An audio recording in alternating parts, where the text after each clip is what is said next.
আজ মঙ্গলবার 24শে অগ্রহায়ণ 2024 সালের 10ই ডিসেম্বর, কুম্ভ রাশি, কুম্ভ লগ্ন, অ্যাকুয়ারিয়াস সাইন জাতক জাতিকাদের দিনটি কিন্তু এক প্রকার বেশ কাটতে চলেছে।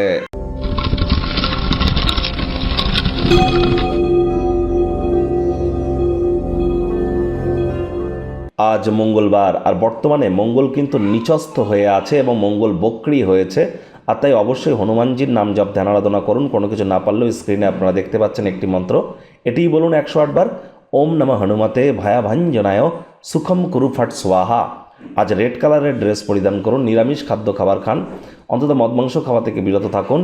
আজ পারলে আপনারা অবশ্যই মুসুর ডাল হতদরিদ্র গরিবদের মধ্যে কিন্তু ডোনেট করতে পারেন, এটি আপনাদেরকে বহুলাংশে উপকৃত করবে।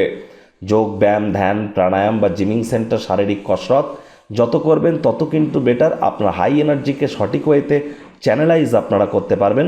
মহিলা যারা আছেন, বিবাহিত যদি হয়ে থাকেন, অবশ্যই শাখার সাথে পলা কিন্তু আপনাদেরকে পরতেই হবে।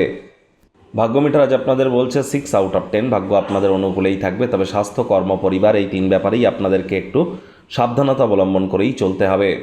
আজ কায়িক পরিশ্রমের কারণে শরীরে ক্লান্তি কিন্তু আপনারা অনুভব করতেই পারেন। ওজন বুঝে ভোজন গ্রহণ করুন, রাস্তাঘাটে সাবধানে গাড়ি ঘোড়া চালান, একটু অতিরিক্ত বিশ্রাম নিন। কথায় আছে চোখের পাতা বিরামেরই অঙ্গ। পুষ্টিকর খাদ্য খাবার খান, এতে আপনাদের শক্তি বাড়বে। অর্থগত ব্যাপারে আয় ইনকাম বাড়বে, তবে খরচও কিন্তু বাড়তে চলেছে, যার কারণে সঞ্চয় ঘাটতি পড়তে পারে। চাকরিজীবী যারা আছেন, অফিসে কম কথা বলে কাজ বেশি করুন। অফিসে আপনার কলিগ যারা আছে বা আপনার নিচে যারা কাজ করে, অধস্তন কর্মী যারা আছে, তাদের কারণে মানসিকভাবে কিন্তু আপনারা বিব্রত হতেই পারেন।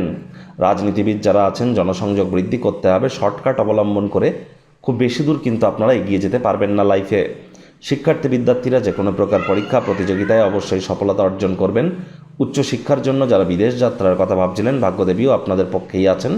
সন্তান সন্ততি থেকে থাকলে তারাও তাদের কৃতিত্বের দ্বারা আপনাদেরকে গর্বিত অনুভব করাবে। প্রেমিক প্রেমিকা, স্বামী স্ত্রী উভয়ের ক্ষেত্রেই বলবো, ফুল ফুটুক আর না ফুটুক, আজ আপনাদের প্রেমের বাগানে বসন্ত আসতেই পারে। ভালোবাসার মানুষের চরিত্র নিয়ে সন্দেহবাতিক হবেন না। একসাথে কোথাও রোম্যান্টিক ভ্রমণে যান, আপনারা একসাথে কোনো স্থানে পিকনিকে যেতে পারেন, এখানে কিন্তু আপনাদের বন্ডিং কিন্তু অবশ্যই বাড়বে। অবিবাহিতদের বিবাহের যোগাযোগও কিন্তু আসতেই পারে। পরিবার পরিজন, নিকটে স্থানীয় ব্যক্তিবর্গ, বন্ধু স্বজন কারোর উপরেই জোর করে নিজের মতামতকে জাহির করলেই কিন্তু ক্ষতি। ছোটোখাটো ব্যাপারে অন্যের বিষয়ে ভুল ত্রুটি যেন ধরতে যাবেন না। কাছের মানুষটির সাথে গোপন কোনো বিষয় ভাগ করে নেওয়ার জন্য দিনটি কিন্তু আজ খুব একটি সুবিধাজনক নয়। শত্রুপক্ষ বিরোধী পক্ষ একটু হলেও শক্তিশালী কিন্তু থাকছে।